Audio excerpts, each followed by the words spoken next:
Hello students, hope you will be doing well. Okay, today the topic is about DNA. ठीक है, बहुत सारे students हैं जो कि कंफ्यूज हो जाते हैं कि DNA क्या है, क्रोमोसोम्स क्या है, जीन क्या है. ठीक है, तो आपको मैं एक सिंपल बता देती हूँ कि हमारे पास जो जीन्स होते हैं वो मैं बार बार बताती हूँ कि पेरेंट्स टू ऑफस्प्रिंग ट्रांसफ़र होता है उनका, और उसके अंदर हमारा पूरा डेटा पड़ा रहता है कि हमारे बॉडी का अगर कोई स्ट्रक्चर है वो किस तरह बनना है. ठीक है, even hair colour, eye colour, skin colour, ये सारी की सारी चीज़ें डिसाइड हो रही होती है. तो they are like memory card. लेकिन जो जीन है वो इस काबिल नहीं है कि वो खुद डायरेक्टली अपने पेरेंट्स से ऑफस्प्रिंग में क्या हो जाए, ट्रांसफ़र हो जाए. उसके लिए, उसके ट्रांसफ़र के लिए सबसे पहले सेल का होना ज़रूरी है. ठीक है, उसके अंदर न्यूक्लियस भी काम आता है. न्यूक्लियस चूंकि क्या करता है, वो क्रोमोसोम को अंदर रखता है. जब आप क्रोमोसोम के अंदर देखते हो तो आपको इस तरह डबल हेलिक्स स्ट्रक्चर नज़र आता है. एंड आई एम श्योर कि आप सबको पता होगा दैट इज़ डीऑक्सीराइबोन्यूक्लिक एसिड. ठीक है, अब जो डीएनए होता है इसके अंदर जीन्स होते हैं. ठीक है, अब आज के जो लेक्चर है उसमें हम पढ़ेंगे कि जो जीन है वो किस चीज़ से बना हुआ है, और अगर बना हुआ है तो कैसे बना हुआ, इसके अंदर क्या क्या चीज़ें इंक्लूडेड है. ठीक है, तो सबसे पहले आप एक जर्नल आइडिया ले डीएनए का. ठीक है, chromosomes and genes are made up of DNA. ठीक है, क्रोमोसोम मैं कहती हूँ ना, अपने स्टूडेंट्स को कहती होती हूँ कि जब भी आप सेल के अंदर जूम करेंगे तो आपको न्यूक्लियस मिलेगा. न्यूक्लियस के अंदर जाएंगे, उसको आप बहुत ज़्यादा हाई माइक्रोस्कोप के साथ देखेंगे तो आपको क्या नज़र आएगा, उसमें आपको क्रोमोसोम्स नज़र आएंगे. जब आप क्रोमोसोम्स को जूम करके देखेंगे तो फिर आपको इस तरह का स्ट्रक्चर नज़र आएगा. ठीक है, जो कि क्या है, जो कि है डीएनए.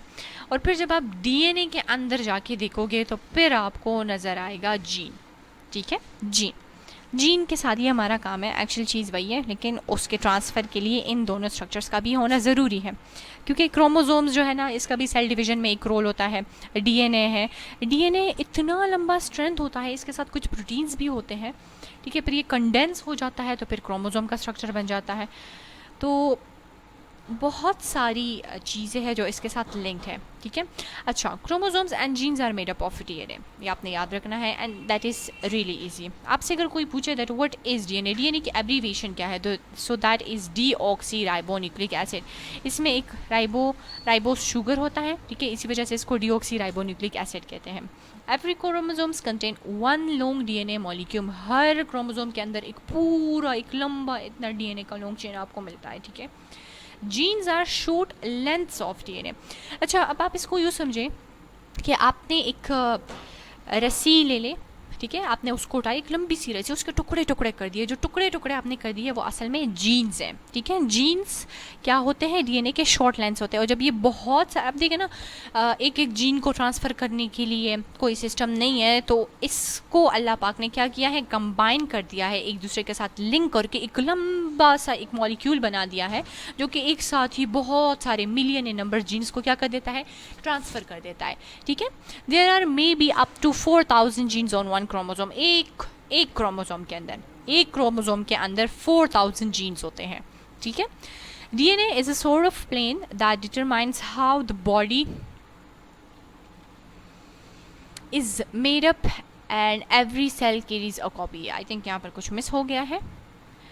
ठीक है, मेरे पास बुक नहीं है. अच्छा, how the body will be form, यही होगा. ठीक है, क्योंकि डीएनए ही एक प्लेन है. प्लेन क्या है, क्योंकि उसके अंदर मेमोरी कार्ड्स पड़े हुए हैं ना, इन्फॉर्मेशन है, सॉर्ट ऑफ इन्फॉर्मेशन है जो कि पड़ी हुई है, और वही डिसाइड करती है कि हमारे बॉडी के डिफरेंट स्ट्रक्चर्स है, फंक्शंस है, तो वो किस तरह होंगे. ठीक है, वो किस तरह कैरी ऑन होंगे.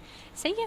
अच्छा जी, तो समझ आई आपको मेरे जो मैंने इतना लंबा बताया. ठीक है, इसका मतलब यही था कि जीन्स क्या होते हैं, असल में छोटे छोटे टुकड़े होते हैं. अब एक एक जीन को ट्रांसफ़र करने के लिए कोई भी सिस्टम नहीं है, तो फिर अल्लाह पाक ने इसको क्या किया, इसको एक कंबाइन करके एक लंबा सा चेन बना दिया ताकि ये एक साथ ही ट्रांसफ़र हो जाए. ठीक है, और जब ये कंडेंस हो जाता है, क्योंकि सेल डिवीजन में इसका होना ज़रूरी होता है. ठीक है ना, क्योंकि हाफ हम अपने फादर से इनहेरिट करते हैं कैरेक्टरिस्टिक्स, एंड हाफ हम अपने मदर से करते हैं. तो फिर उस केस में क्रोमोसोम का स्ट्रक्चर बनना भी ज़रूरी है. तो इस वजह से क्रोमोसोम है, डीएनए भी है और जीन्स भी है, इसको हम पढ़ते होते हैं. ठीक है, अच्छा, ये डायग्राम है, इसको आप बना सकते हो. ये देखें, ये आपके पास न्यूक्लियस है, न्यूक्लियस के अंदर क्रोमोसोम्स है, क्रोमोसोम्स के अंदर देखोगे तो फिर जीन्स, डीएनए है, और ये जो आपको नज़र आ रहे हैं, ये एक्चुअली में क्या है, ये आपके पास जीन्स है।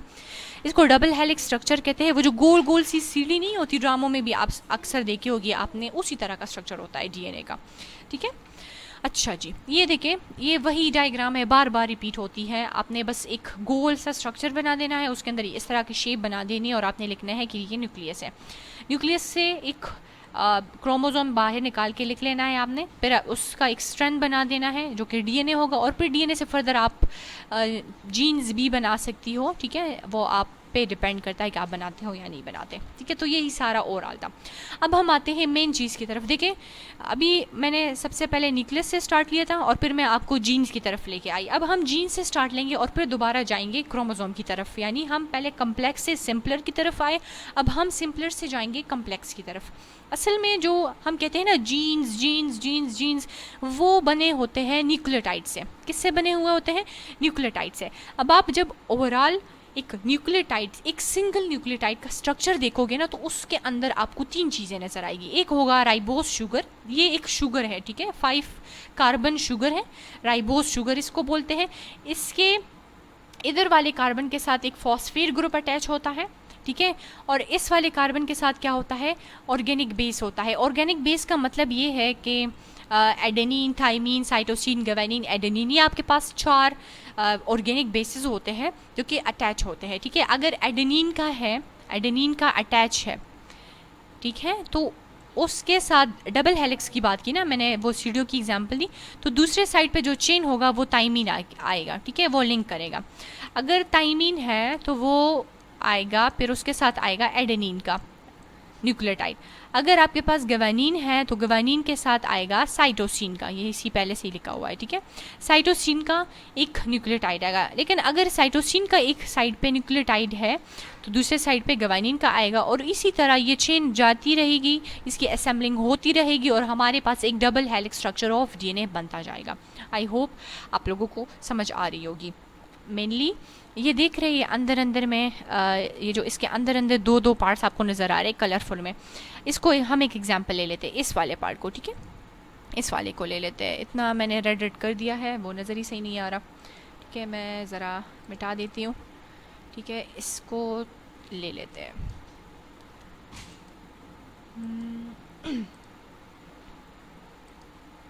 अच्छा जी, ये वाला पार्ट ले लेते हैं। इसमें जो ऑरेंज वाला है ना, हम जस्ट इमेजिन करते हैं ये एडेनिन है, तो इसके साथ ये जो ग्रीन वाला लगा हुआ है ये थाइमीन का न्यूक्लियोटाइड होगा, ठीक है। अच्छा, ये वाला जो है, ये आपको पर्पल सा जो नज़र आ रहा है, ये हम ले लेते हैं ग्वानिन है, तो फिर ये येलो वाला साइटोसिन आएगा, ठीक है। अगर ये वाला साइटोसिन है तो फिर ये क्या होगा? ये आएगा हमारे पास ग्वानिन, ठीक है। तो फिर इसी तरह की अरेंजमेंट होती है। अब ज़रा देखिए, ये डबल हेलिक्स स्ट्रक्चर बना रहा है, ठीक है ना, ये इसी तरह जारी रहता है, इसमें बहुत सारे जीन्स आते हैं और इससे क्या होता है, इससे हमारे पास डीएनए का स्ट्रक्चर डबल हेलिक्स स्ट्रक्चर बन जाता है। तो ये इस तरह की अरेंजमेंट होती है। आई होप सो कि आप सबको समझ आ रही होगी, ठीक है।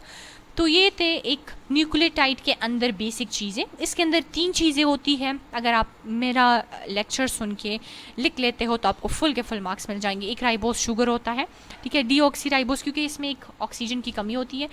इस साइड पे फॉस्फेट ग्रुप अटैच होता है एंड जो ऑर्गेनिक बेस होता है वो इधर होता है, ठीक है। If I am not wrong so carbon number 1 पे ये होता है एंड कार्बन नंबर 4 पे मेरे ख्याल से, या कार्बन नंबर 5 पे फॉस्फेट ग्रुप अटैच होता है। आई एम रियली सॉरी, इसको मैंने नहीं देखा था, लेकिन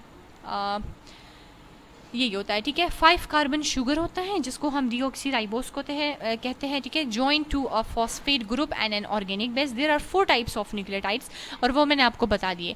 ए फॉर एडेनिन, ठीक है, T for thymine, C for cytosine and G for guanine. इसको अगर याद नहीं हो रहे तो जस्ट ATCGA कर लो। और ये जो कंपैरिजन है ना कि ए है तो टी आएगा, टी है तो ए आएगा, जी है तो सी आएगा, सी है तो जी आएगा, इसमें ए और टी का याद कर लो, जी और सी का कर लो, तो ये दोनों खुद ब खुद आपके हो जाएंगे, ठीक है। अच्छा, the rungs of the DNA ladder are made from pairs of bases. Bases can only fit together in one way like this.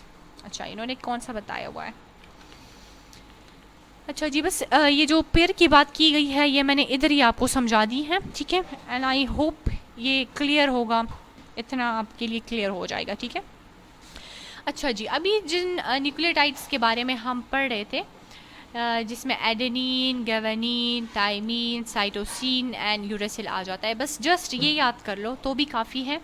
लेकिन फिर फर्दर अगर हम न्यूक्लियोटाइड्स आप पढ़ते हो, आप जाके जब जाओगे 9 क्लास में इंशाल्लाह, कोई प्री मेडिकल लेगा तो उसके फर्स्ट चैप्टर में ही सेल का चैप्टर है, उसी में ही आपको ये सिखाया जाएगा कि न्यूक्लियोटाइड्स जो होते हैं वो फर्दर 2 टाइप्स के होते हैं, एक प्यूरिन है, एक पैरामिडिन्स है। ठीक है, पैरामिडिन्स में थायमीन, साइटोसिन, यूरेसिल आ जाता है और प्यूरिन्स में आपके पास गैवानीन, एडेनिन आ जाता है। ये जो यूरेसिल है ये आरएनए में आपको मिलेगा। ठीक है, मैंने इन सारे स्ट्रक्चर्स, इनके नेम्स, इनके सारे जो स्ट्रक्चर्स होते हैं केमिकल, इन सब को याद किया था। न्यूक्लियोटाइड को बड़े अच्छे से मैंने याद किया था। ठीक है, तो आप लोग भी करोगे इंशाल्लाह और ये काफ़ी आसान है। ठीक है, अच्छा जी, नेक्स्ट लेक्चर में हम पढ़ेंगे सेल डिवीज़न के बारे में। चूँकि हमारी बॉडी में सेल डिविजन्स होती है, एक तो जो बॉडी के सेल्स होते हैं, चोट लग जाती है, कट लग जाता है तो उसमें भी होता है, और दूसरा ये होता है कि जो ऑफस्प्रिंग पैदा होता है रिप्रोडक्शन वाले में, उसकी भी एक टाइप है। तो इन सब को हम बड़े डिटेल से अच्छे तरीके से पढ़ेंगे ताकि आप लोगों का कंसेप्ट क्लियर हो जाए। यूजुअली मैं थोड़ा तेज़ तेज़ बोलती हूँ, लेकिन स्टूडेंट्स चूँकि यूट्यूब की वीडियो से तंग हो जाते हैं तो मुझे लगता है कि आप क्या मतलब इतना ख़ुद को थकाओगे, 2x पे देखोगे लेक्चर को, तो बस वही मैं स्पीड में बोल रही होती हूँ। मैं काफ़ी कोशिश करती हूँ स्लो बोलूँ, लेकिन फिर भी जब मैं लेक्चर पढ़ा रही होती हूँ या किसी टॉपिक को कर रही होती हूँ तो फिर इतना तेज़ तेज़ बोल लेती हूँ। लेकिन जिसको समझना होता है वो किसी तरह से भी समझ लेता है। सो आई होप कि आप लोगों का इस चीज़ पर कंसेप्ट क्लियर हो चुका होगा। एक दफ़ा इसको समझ लें, अच्छे तरीके से समझ लें। इतना आसान टॉपिक है, इतना आसान टॉपिक है, और जब इंसान समझ लेता है, उसका कंसेप्ट क्लियर हो जाता है, फिर वो खुद ब खुद लिखना स्टार्ट कर लेता है। So wish you all the best and अल्लाह हाफिज़।